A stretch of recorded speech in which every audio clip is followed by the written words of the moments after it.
Hey you, and welcome to this video where I will help you out how to create a new account on Facebook.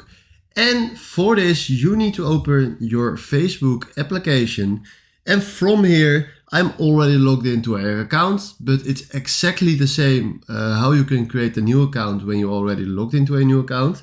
Because if I tap on this, then tap on this, and then from here tap on create Facebook profile, we have the option to create a new profile.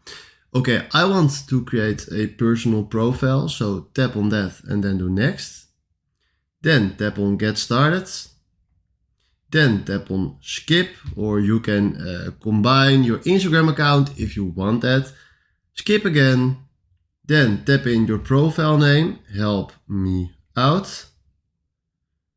Then tap on continue. Then tap on create profile. And right now we just created a new Facebook account, and this is exactly how it works.